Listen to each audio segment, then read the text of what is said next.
There's a moment in every gardener's journey where you stand over a sluggish compost heap, wondering why it refuses to heat, crumble or transform the way it should.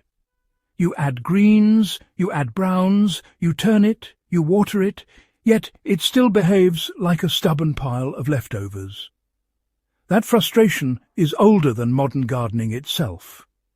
During wartime shortages and earlier agrarian eras, farmers faced the same problem: how to breathe life into material that seemed dead on arrival. The breakthrough came from a simple discovery. Compost piles weren't failing because they lacked ingredients, but because they lacked a hidden layer that acted as the true engine of decomposition. Once you add this layer, even the coldest, most neglected pile begins to rise in temperature and break down with surprising speed. The story begins with understanding what old farmers secretly added beneath every heap. In the days long before compost thermometers and scientific ratios, farmers relied on instinct and observation. They noticed something curious on their barn floors. The manure never heated on its own unless straw, soil or spoiled hay sat beneath it. That base layer acted like a mattress of microbial fire starters. It held moisture, trapped heat, and provided the microorganisms with a staging ground, almost like laying down kindling before tossing logs on top. This foundational layer, what we now recognize as the hidden layer, wasn't glamorous, but it was essential.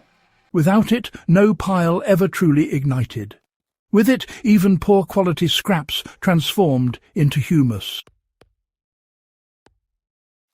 When I first replicated this foundational layer beneath my own compost, the shift was immediate and undeniable.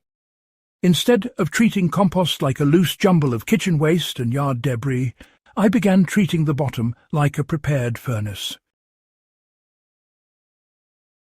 The difference wasn't small. It was the difference between a cold ash pile and a functioning kiln. This hidden layer works because it creates a biological ignition zone. Above-ground compost piles often fail because, well, they lose heat through the bottom. Heat escapes into the ground, moisture drains away, and microbial populations really struggle to establish themselves. By creating a deliberate foundation, you actually reverse those losses. The base holds moisture instead of just letting it vanish, you know. It insulates the active layers above, which is so important, and it captures microbes from the soil and encourages them to migrate upward into the organic matter. The traditional way to build this layer involved laying down several inches of coarse, oxygen-rich material mixed with native soil. Old farmers used everything from sticks and straw to rotted thatch, half-decomposed bedding, or even crumbled sod. The sod method was especially clever, because the soil clinging to grass roots introduced an entire living ecosystem into the pile. Within just a few days, the temperature rose, and the pile entered what gardeners now call the thermophilic phase, long before the term even existed. Applying this method today is, honestly, far simpler than most people expect. If you want to build a compost pile that heats predictably, you should start by dedicating real attention to the foundation rather than the top. Dig 2 to 3 inches into the ground where the pile will sit, then line the depression with a mix of sticks, dry leaves, shredded bark, or old straw. Once that's in place, just add a thin layer of native soil. This soil is the key. It's not just dirt, it's the microbial starter that bonds the entire system together. When you spread soil across the coarse material beneath, you're effectively seeding the pile with decomposers that already understand your climate, your moisture levels, and your ecosystem. Once that hidden layer is in place, begin adding your compost materials the way you normally would. The pile will draw moisture downward, but instead of losing it, the foundation catches it. Microbes begin feeding and multiplying not at the top of the heap, but from below. That's the opposite of how most people expect compost to function. Yet it's how decomposition naturally operates in forests, grasslands, and old farm piles that are never touched by human hands.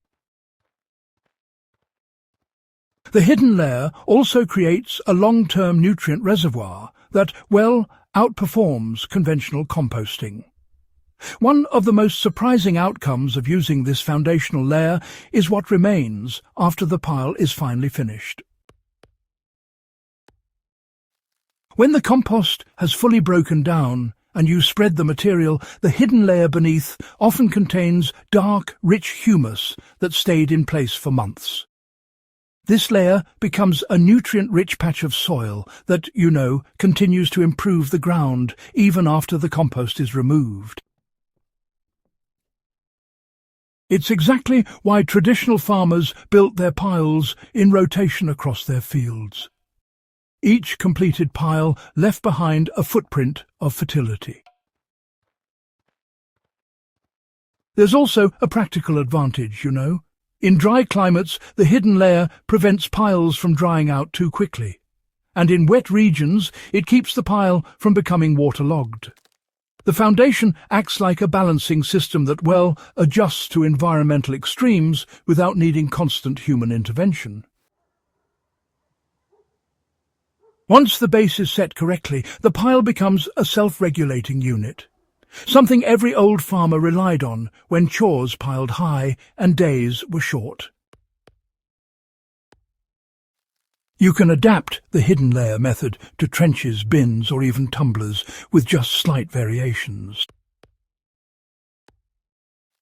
In a trench system, the hidden layer becomes the bottom bedding that protects buried compost from compaction, and in a bin, it becomes the layer that prevents anaerobic pockets from forming.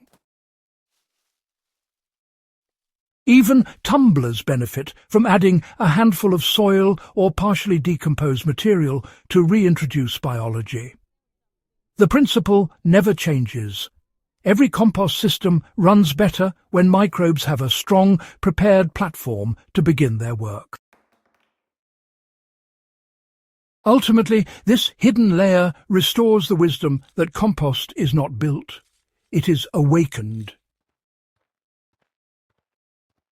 When you stop treating compost as a mechanical process and start treating it as a biological one, you unlock the rhythms that sustained farms before industrial fertilizers ever existed.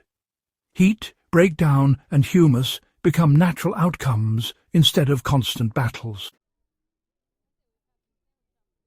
The hidden layer doesn't just speed decomposition, it creates stability, resilience, and reliability in every pile you build. And once you use it, you'll never go back to stacking compost directly on bare ground.